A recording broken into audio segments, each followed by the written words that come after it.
এটা হচ্ছে মালদ্বীপের আর একটা আইল্যান্ড, মুলি মুলি আইল্যান্ড। অনেক সুন্দর। আইল্যান্ডে এয়ারপোর্ট আছে। এয়ারপোর্ট থেকে নেমে বিএপি লোকজন আসলে তাদেরকে এখান থেকে উঠাইয়া স্পিড বোটে উঠায়। স্পিড বোটে উঠানোর পরে যে যার গন্তব্যে চলে যায়। অনেক সুন্দর জেটি, বিএপি জেটি। বেশি মালদ্বীপের অনেক সুন্দর, দেখেন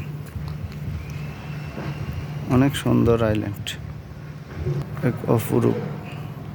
মালদ্বীপে পর্যটক আসে এসব দেখার জন্য।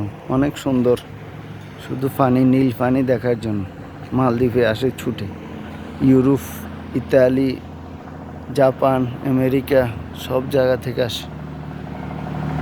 আসছি বাংলাদেশ থেকে। আমি এখানে কাজ করি স্পিড বোটে।